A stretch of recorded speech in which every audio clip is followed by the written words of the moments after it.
Feliz y bendecido día, aprendiendo un curso de milagros.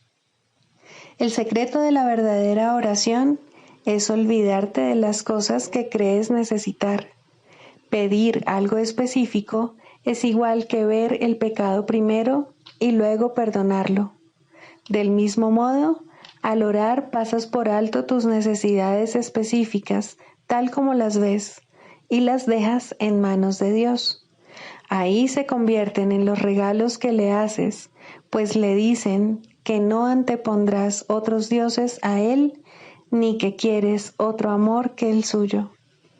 Este libro es un comienzo, no un final.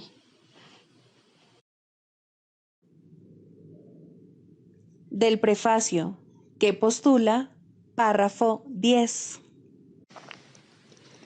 Lo opuesto a ver con los ojos del cuerpo es la visión de Cristo, la cual refleja fortaleza en vez de debilidad, unidad en vez de separación y amor en vez de miedo.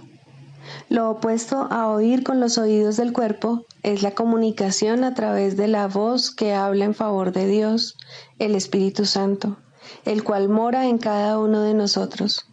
Su voz nos parece distante y difícil de oír, porque el ego, que habla en favor del yo falso y separado, parece hablar a voz en grito. Sin embargo, es todo lo contrario. El Espíritu Santo habla con una claridad inequívoca y ejerce una atracción irresistible. Nadie puede ser sordo a sus mensajes de liberación y esperanza, a no ser que elija identificarse con el cuerpo. Ni nadie puede dejar de aceptar jubilosamente la visión de Cristo a cambio de la miserable imagen que tiene de sí mismo.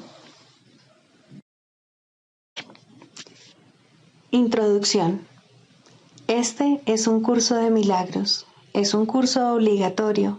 Solo el momento en que decides tomarlo es voluntario. Tener libre albedrío no quiere decir que tú mismo puedas establecer el plan de estudios.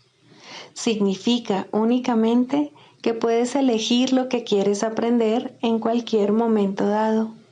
Este curso no pretende enseñar el significado del amor, pues eso está más allá de lo que se puede enseñar. Pretende, no obstante, despejar los obstáculos que impiden experimentar la presencia del amor, el cual es tu herencia natural. Lo opuesto al amor es el miedo, pero aquello que todo lo abarca no puede tener opuestos.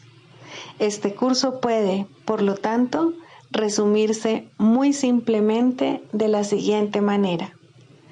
Nada real puede ser amenazado. Nada irreal existe. En esto radica la paz de Dios. Capítulo 1. El significado de los milagros. Primero, principios de los milagros. Principio 50. El milagro compara lo que tú has hecho con la creación, aceptando como cierto lo que concuerda con ella y rechazando como falso lo que no. Capítulo 30. El nuevo comienzo. 6. La justificación del perdón. La ira nunca está justificada. El ataque no tiene fundamento. Con esto comienza uno a escapar del miedo y con esto también es como lo logrará. Con esto se intercambian los sueños de terror por el mundo real, pues el perdón descansa sobre esto, lo cual es tan solo natural. No se te pide que concedas perdón allí donde se debería responder con ataque y donde el ataque estaría justificado, pues eso querría decir que perdonas un pecado pasando por alto lo que realmente se encuentra ahí. Eso no es perdón, ya que supondría que, al reaccionar de una manera que no está justificada, tu perdón se ha convertido en la respuesta al ataque que se ha perpetrado. y así el perdón no habría sido apropiado al haberse concedido donde no era debido. El perdón está siempre justificado. Sus cimientos son sólidos. Tú no perdonas lo imperdonable, ni pasas por alto un ataque real que merece castigo. La salvación no reside en que a uno le pidan responder de una manera antinatural que no concuerda con la que es real. En lugar de ello, la salvación solo te pide que respondas adecuadamente a lo que no es real, no percibiendo lo que no ha ocurrido. Si el perdón no estuviese justificado, se te estaría pidiendo que sacrificases tus derechos cuando devuelves perdón por ataque, mas se te pide simplemente que consideres el perdón como una respuesta natural ante cualquier aflicción basada en un error, que, por ende, no es más que una petición de ayuda. El perdón es la única respuesta cuerda, pues impide que tus derechos sean sacrificados. Este entendimiento es el único cambio que le permite al mundo real alzarse para ocupar el lugar de los sueños de terror. El miedo no puede surgir a menos que se justifique el ataque, y si éste tuviese una base real, el perdón no tendría base alguna. El mundo real se alcanza cuando percibes que aquello en lo que el perdón se basa es completamente real y está plenamente justificado. Mientras creas que el perdón es un regalo inmerecido, ello no podrá sino reforzar la culpabilidad que quieres perdonar. El perdón que no está justificado es un ataque, y eso es todo lo que el mundo puede jamás ofrecer.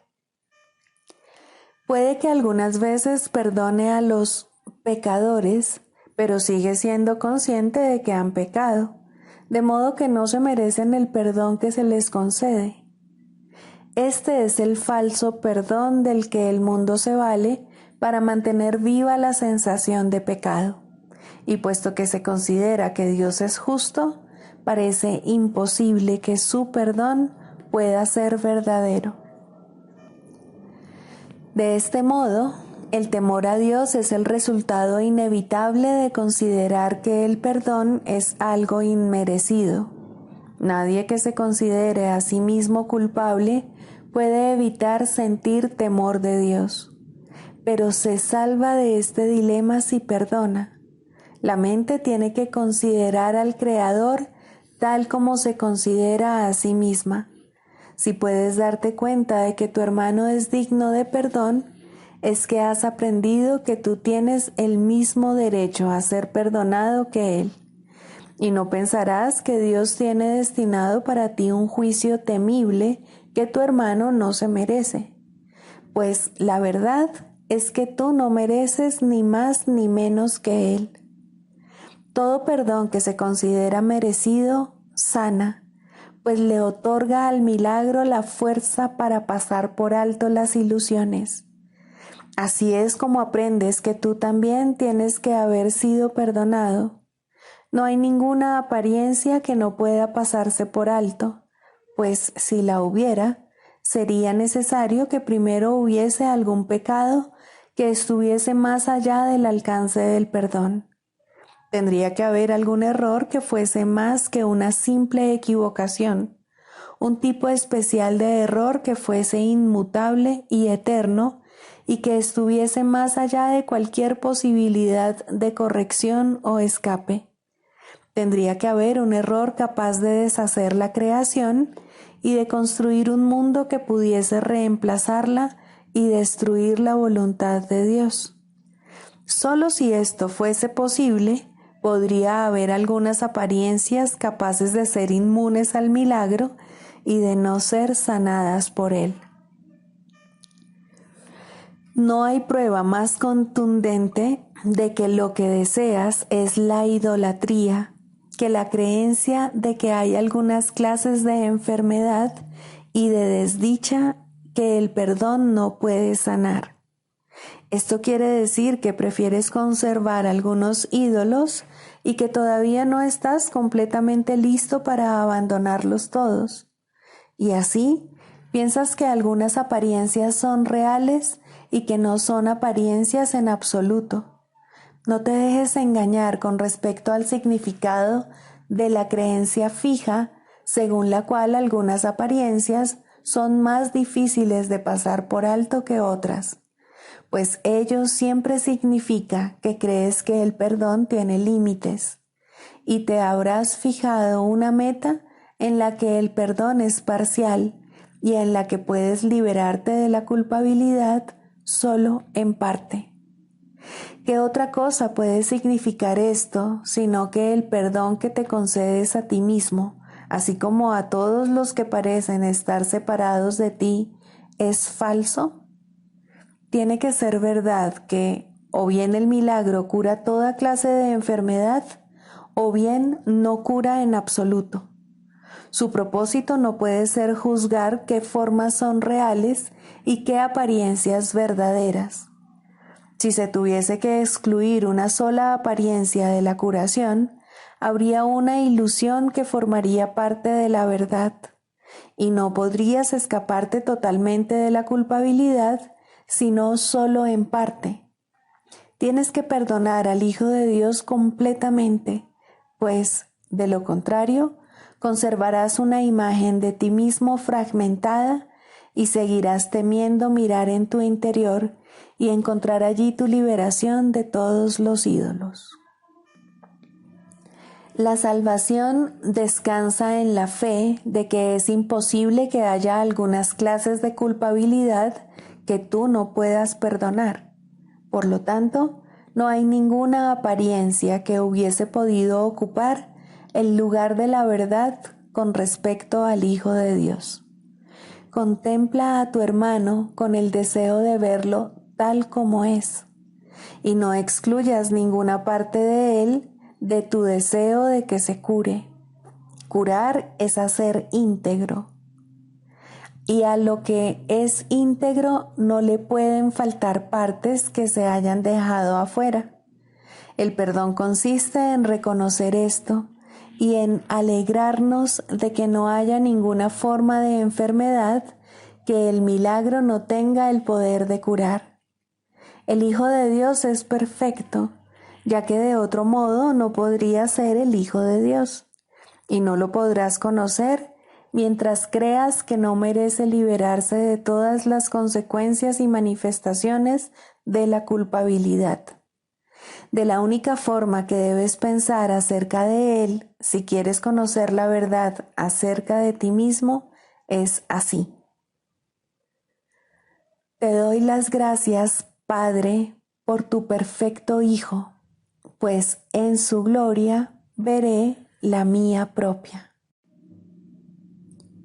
He aquí la jubilosa afirmación de que no hay ninguna forma de mal que pueda prevalecer sobre la voluntad de Dios, el feliz reconocimiento de que la culpabilidad no ha triunfado porque tú hayas deseado que las ilusiones sean reales. ¿Y qué es esto sino una simple afirmación de la verdad?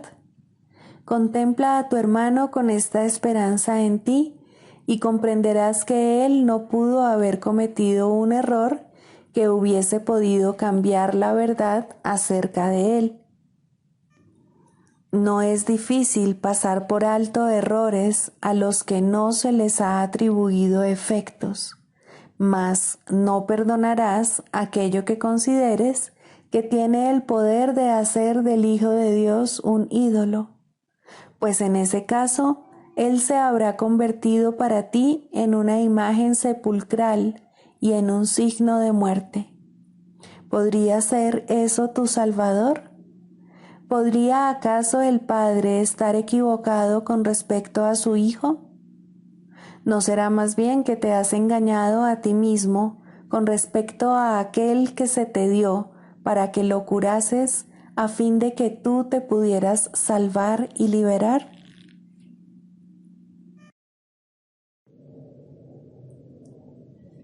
Libro de Ejercicios, Lección 112 para los repasos de mañana y noche. Primero, la luz, la dicha y la paz moran en mí. Soy la morada de la luz, la dicha y la paz. Les doy la bienvenida a la morada que comparto con Dios, porque formo parte de Él. Segundo, soy tal como Dios me creó. He de ser eternamente como siempre he sido, al haber sido creado por el inmutable a su semejanza. Y yo soy uno con Él, así como Él es uno conmigo. A la hora en punto, la luz, la dicha y la paz moran en mí. Media hora más tarde, soy tal como Dios me creó.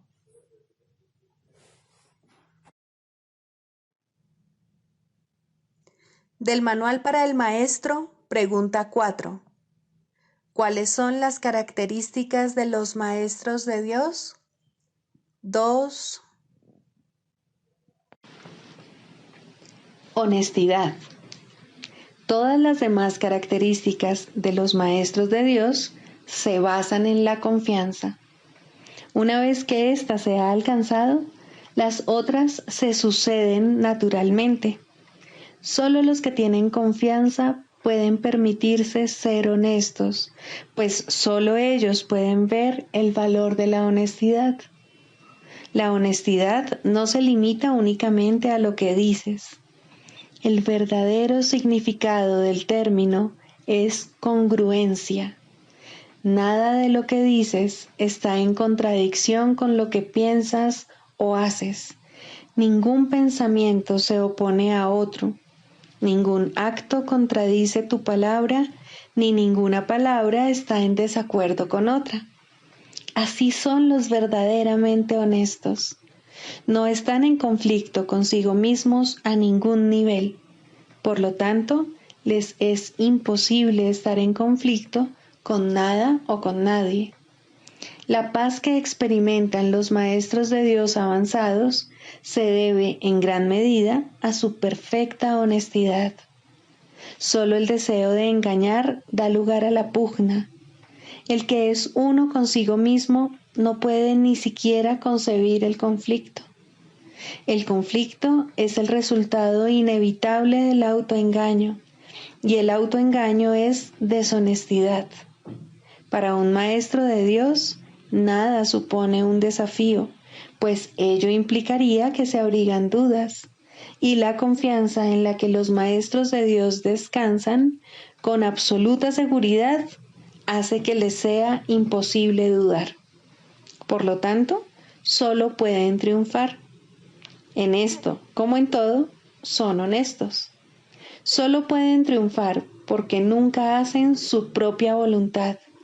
Eligen por toda la humanidad, por todo el mundo y por todas las cosas que en él habitan, por lo que es inalterable e inmutable, más allá de las apariencias, y por el Hijo de Dios y su Creador. ¿Cómo no iban a triunfar?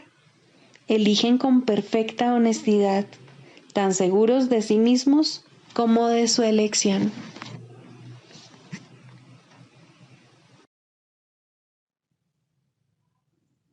Manual para el Maestro, pregunta 22. ¿Qué relación existe entre la curación y la expiación? La curación y la expiación no están relacionadas, son lo mismo. No hay grados de dificultad en los milagros porque no hay grados de expiación. Este es el único concepto total que es posible en este mundo, porque es la fuente de una percepción completamente unificada. La idea de una expiación parcial no tiene sentido Del mismo modo como es imposible que haya ciertas áreas en el cielo reservadas para el infierno. Acepta la expiación y te curarás. La expiación es la palabra de Dios. Acepta su palabra y ya no quedará nada que pueda dar lugar a la enfermedad. Acepta su palabra y todo milagro se habrá realizado. Perdonar es curar. El Maestro de Dios ha decidido que aceptar la expiación para sí mismo es su única función. ¿Qué puede haber entonces que Él no pueda curar? ¿Qué milagro se le podría negar? El progreso del Maestro de Dios puede ser lento o rápido, dependiendo de si reconoce la naturaleza inclusiva de la expiación o de si, por algún tiempo, excluye de ella ciertas áreas problemáticas.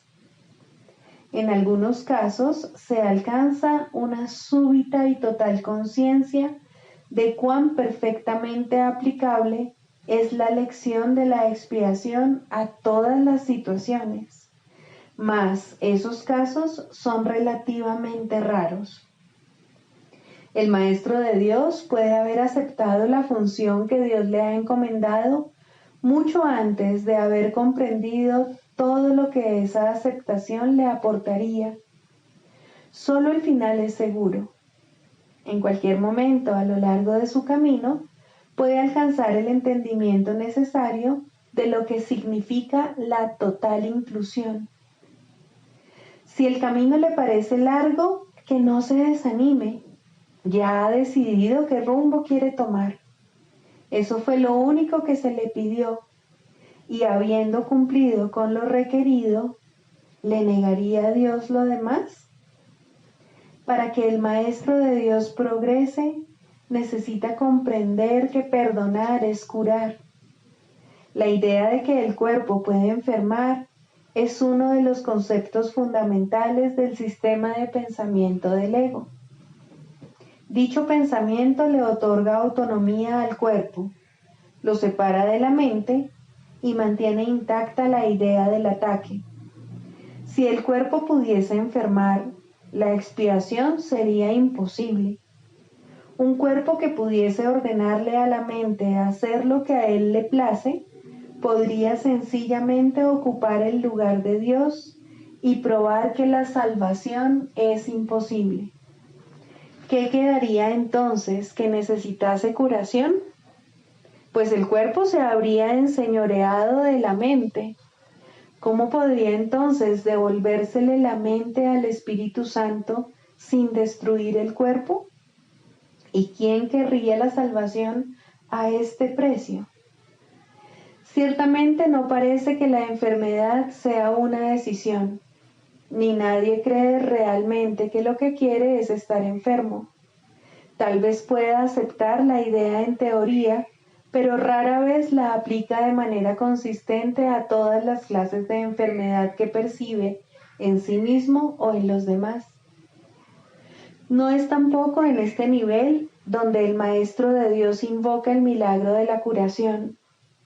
Él mira más allá de la mente y del cuerpo y ve únicamente la faz de Cristo resplandeciendo ante él, corrigiendo todos los errores y sanando toda percepción.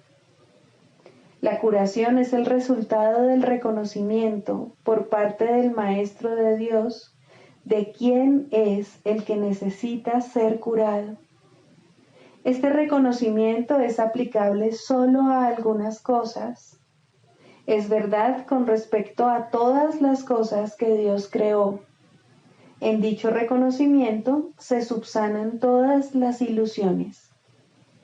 Cuando un maestro de Dios no puede curar, es porque se ha olvidado de quién es. De esta forma, la enfermedad de otro pasa a ser suya. Al permitir que esto suceda, se identifica con el ego del otro y por lo tanto confunde a éste con un cuerpo. Al hacer eso, se niega a aceptar la expiación para sí mismo y es imposible que pueda ofrecérsela a su hermano en el nombre de Cristo. De hecho, será incapaz de reconocer a su hermano en absoluto, pues su Padre no creó cuerpos, y por consiguiente, solo estará viendo en su hermano lo irreal. Un error no puede corregir otro error, y una percepción distorsionada no cura. Hazte a un lado, Maestro de Dios. Has estado equivocado. No señales el camino, pues has perdido el rumbo. Dirígete de inmediato a tu Maestro y deja que Él te cure. La ofrenda de la expiación es universal. Es aplicable por igual a todo el mundo y en cualquier circunstancia. En ella reside el poder de curar a cualquier persona de cualquier clase de enfermedad. No creer esto es ser injusto con Dios y por ende serle infiel. El que está enfermo se percibe a sí mismo como separado de Dios. ¿Quieres verle tú, además, separado de ti? Tu tarea es sanar la sensación de separación que le hizo enfermar. Tu función es reconocer por él que lo que cree acerca de sí mismo no es verdad. Tu perdón debe mostrarle eso. Curar es muy simple. La expiación se recibe y se ofrece. Habiéndose recibido, tiene que haberse aceptado. Es en el recibir, pues, donde yace la curación. Todo lo demás se deriva de este único propósito. ¿Quién podría limitar el poder de Dios? ¿Quién entonces podría determinar quién se puede curar y de qué enfermedad y qué debe permanecer excluido del poder de perdonar de Dios? Esto ciertamente sería una locura. La función de los maestros de Dios no es imponer límites al Padre, ya que no es su función juzgar a su Hijo, y juzgar al Hijo es limitar a su Padre. Ambas cosas están igualmente desprovistas de sentido. Sin embargo, esto no se comprenderá hasta que el Maestro de Dios reconozca que juzgar y limitar no son sino un mismo error. Con esto recibe la expiación, pues deja de juzgar al Hijo de Dios y lo acepta tal como el Padre lo creó. Ya no se encuentra separado de Dios, dictando dónde se debe administrar la curación y dónde debe negarse. Ahora, Él puede decir con Dios: este es mi Hijo amado, que fue creado perfecto y que permanecerá así eternamente.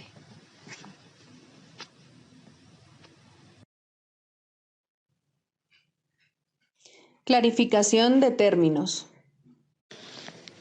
Mente, espíritu. El término mente se utiliza para representar el principio activo del espíritu, el cual le suministra a éste su energía creativa. Cuando el término va con mayúscula, se refiere a Dios o a Cristo, es decir, a la mente de Dios o a la mente de Cristo. El espíritu es el pensamiento de Dios que Él creó semejante a sí mismo. El espíritu unificado es el único Hijo de Dios o Cristo. En este mundo, puesto que la mente está dividida, los hijos de Dios parecen estar separados. Sus mentes, asimismo, no parecen estar unidas. En ese estado ilusorio, el concepto de una mente individual parece tener sentido. En el curso, por lo tanto, se describe a la mente como si consistiera de dos partes, el espíritu y el ego. El espíritu es la parte que aún se mantiene en contacto con Dios a través del Espíritu Santo, quien, aunque mora en esa parte, también ve la otra. No se usa el término alma, excepto en citas directas de la Biblia, por ser un término sumamente polémico. En cualquier caso, sería un equivalente de espíritu, entendiéndose que, al formar parte del ámbito de Dios, es eterna y nunca nació. La otra parte de la mente es completamente ilusoria y solo teje ilusiones. El espíritu conserva su potencial creativo, pero su voluntad, que es la de Dios, parecerá estar cautiva mientras la mente no esté unificada. La creación continúa imperturbable porque esa es la voluntad de Dios. Dicha voluntad está siempre unificada y por lo tanto no tiene significado en este mundo, no tiene grados ni opuestos. La mente puede gozar de rectitud o estar errada dependiendo de la voz que escuche. La mentalidad recta escucha al Espíritu Santo, perdona al mundo y en su lugar ve el mundo real a través de la visión de Cristo. Esta es la visión final, la última percepción, la condición en la que Dios mismo da el paso final. Ahí, al tiempo y a lo ilusorio les llega su fin. La mentalidad errada escucha al ego y teje ilusiones, percibe el pecado, justifica la ira y considera que la culpabilidad, la enfermedad y la muerte son reales. Tanto este mundo como el mundo real son ilusorios, pues la mentalidad recta simplemente pasa por alto o perdona lo que nunca ocurrió. Por lo tanto, la mentalidad recta no es la mentalidad uno de la mente de Cristo, cuya voluntad es una con la de Dios. La única libertad que aún nos queda en este mundo es la libertad de elegir, y la elección es siempre entre dos alternativas o dos voces. La voluntad no está involucrada en la percepción a ningún nivel y no tiene nada que ver con el proceso de elegir. La conciencia es el mecanismo receptor, el cual recibe mensajes tanto del plano superior como del inferior, del Espíritu Santo o del ego. La conciencia tiene niveles y puede cambiar drásticamente de uno a otro, pero no puede trascender el dominio de lo perceptual. En su nivel más elevado, se vuelve consciente del mundo real y puede ser entrenada para hacer eso cada vez con mayor frecuencia. Sin embargo, el hecho mismo de que tenga niveles y de que pueda ser entrenada demuestra que no puede alcanzar el conocimiento. El proceso de la psicoterapia. Séptimo, la relación paciente-terapeuta ideal. ¿Quién es entonces el terapeuta y quién el paciente? Al final, todo el mundo desempeña ambos papeles. Aquel que necesita curación debe curar. Médico, cúrate a ti mismo. ¿Quién más, sino tú, necesita curarse? ¿Quién más, si no, necesita curación? Cada paciente que acude a un terapeuta le ofrece a éste la oportunidad de curarse a sí mismo. Por lo tanto, es su terapeuta, y cada terapeuta debe aprender a curarse con cada paciente que acude a él. De esta manera, el terapeuta se convierte en el paciente. Dios no sabe nada de separación. Lo único que sabe es que tiene un hijo. Su conocimiento se ve reflejado en la relación paciente-terapeuta ideal. Dios acude a aquel que lo llama y éste se reconoce a sí mismo en él. Piensa detenidamente maestro y terapeuta, por quién oras y quién es el que necesita curación, pues la terapia es oración y la curación es su mira y su resultado. ¿Qué es la oración sino la unión de mentes en una relación en la que Cristo puede entrar a formar parte? Esa es su morada, a la que la psicoterapia lo invita. ¿Qué sentido tiene la curación de un síntoma si siempre hay otro que se puede elegir? Mas una vez que Cristo ha entrado, ¿qué otra elección hay, salvo permitir que se quede? No hay necesidad de más, pues eso es todo. Ahí está la curación, la felicidad y la paz.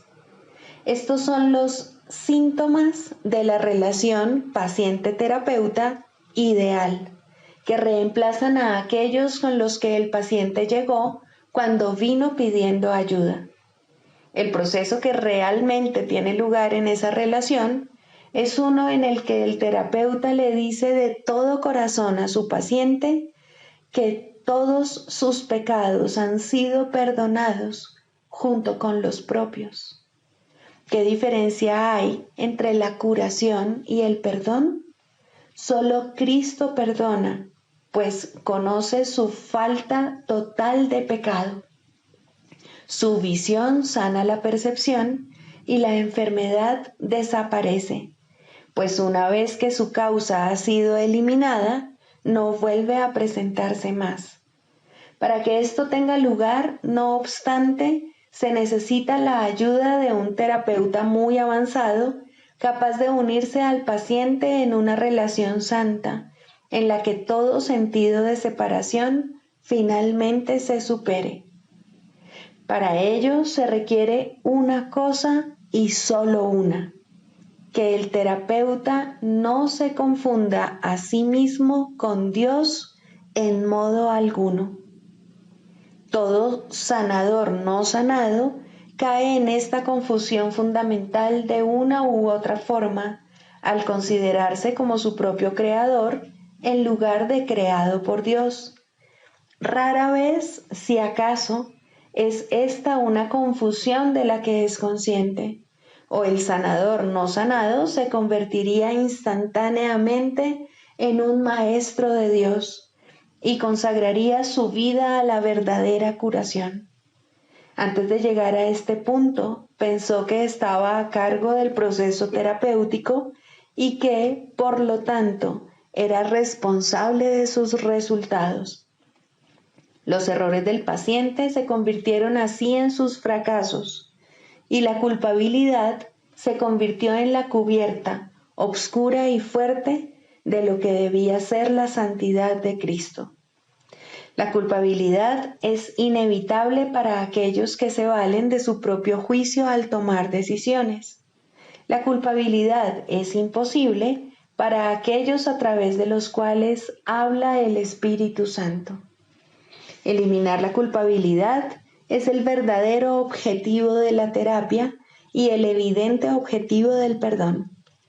En esto su unicidad se puede apreciar claramente, mas ¿cómo podría experimentar el final de la culpabilidad quien se siente responsable de su hermano en el papel de guía suyo?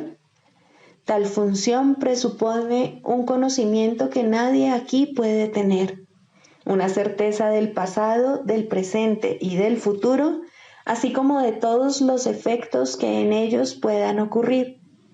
Solo desde esta perspectiva omnisciente podría ser posible semejante función, mas ninguna percepción es omnisciente, ni es el diminuto yo de uno solo contra el universo capaz de asumir que posee tal sabiduría, excepto en la locura. Que muchos terapeutas están locos es obvio. Ningún sanador no sanado puede estar completamente cuerdo. No obstante, es tan demente negarte a aceptar una función que Dios te ha encomendado como lo es inventar una que Él no te dio. El terapeuta avanzado en ningún caso puede dudar del poder que hay en él, ni tampoco de la fuente de ese poder. Comprende que todo poder en la tierra y en el cielo le pertenece por ser quien es.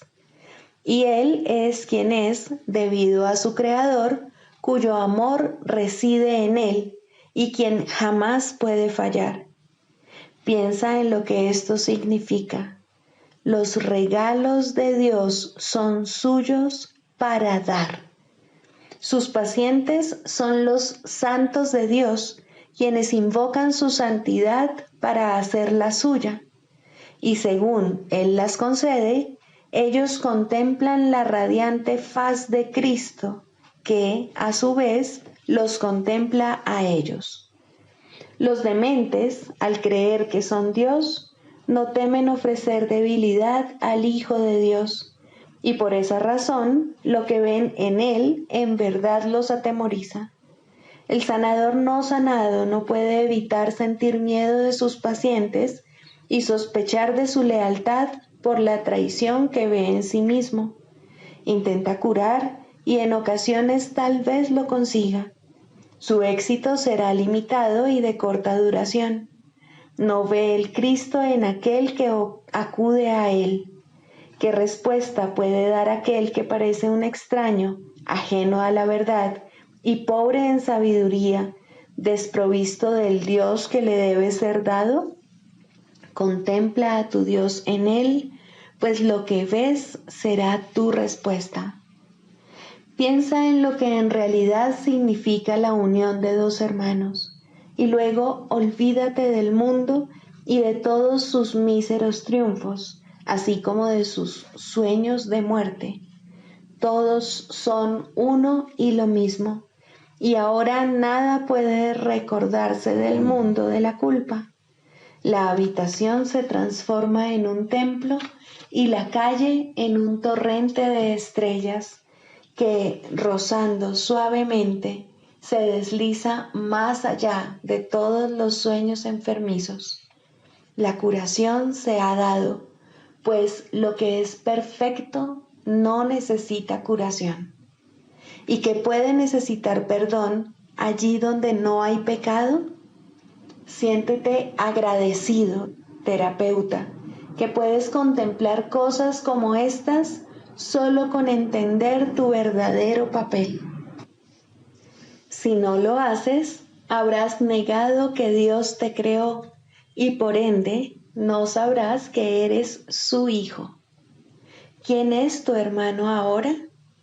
¿Qué santo puede venir para llevarte con él a casa? Has perdido el rumbo. ¿Cómo puedes ahora esperar ver en él una respuesta que te has negado a dar? Cura y cúrate. No hay otra alternativa que pueda jamás conducir a la paz. Deja entrar a tu paciente, pues viene a ti de parte de Dios. ¿No es acaso su santidad suficiente para despertar en ti tu memoria de Él? El canto de la oración. Primero, la causa de la enfermedad.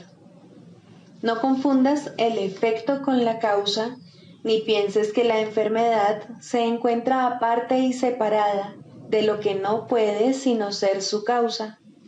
La enfermedad es una señal, una sombra de un pensamiento malvado que parece ser real y justo, de acuerdo con las normas de este mundo. Es la prueba externa de pecados internos y da testimonio de pensamientos rencorosos que hieren y procuran hacer daño al Hijo de Dios. Curar el cuerpo es imposible, y esto queda demostrado por la brevedad de la cura. El cuerpo acabará muriendo de todas maneras, y así lo único que hace su curación es demorar su retorno al polvo de donde nació y al que volverá. La falta de perdón del Hijo de Dios es la causa del cuerpo. No ha abandonado su fuente, y esto queda claramente demostrado por su dolor y envejecimiento y por la marca de la muerte que pesa sobre sí. El cuerpo les parece temeroso y frágil a quienes piensan que sus vidas están bajo su mandato y vinculadas a su inestable y nimio aliento. La muerte los contempla conforme cada momento que pasa se escapa irrevocablemente de sus avariciosas manos sin poderlos retener, y sienten miedo cuando se producen cambios en sus cuerpos y éstos enferman, pues sienten el fuerte hedor de la muerte en sus corazones. El cuerpo puede sanar como efecto del verdadero perdón.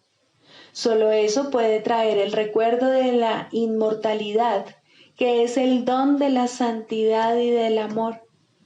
El perdón no puede sino ser concedido por la mente que comprende que debe pasar por alto todas las sombras que cubren la santa faz de Cristo, entre las cuales la enfermedad se debe considerar una de ellas. No es nada más que esto, la señal del juicio hecho de un hermano sobre otro hermano y del Hijo de Dios sobre sí mismo, pues ha condenado al cuerpo a hacer su prisión y olvidó que fue Él quien le adjudicó ese papel. Lo que el Hijo de Dios ha hecho, ahora Él mismo tiene que deshacerlo, pero no solo, pues se desprendió de la llave de la prisión, su santa impecabilidad y el recuerdo del amor de su Padre. No obstante, se le ha dado ayuda a través de la voz que su Padre puso en él. El poder de curar es ahora el don que le ha concedido su Padre, pues a través de su voz él puede llegar hasta su Hijo y recordarle que el cuerpo puede convertirse en su morada elegida, pero nunca será su hogar en verdad. Es necesario distinguir, por lo tanto, entre la verdadera curación y su defectuosa contraparte. El mundo de los opuestos es el lugar de la curación, pues, ¿qué podría necesitar curación en el cielo? Tal como en el mundo, la oración puede pedir desacertadamente y la aparente caridad perdonar para matar. Así la curación puede ser tanto falsa como verdadera, testigo del poder del mundo o del eterno amor de Dios.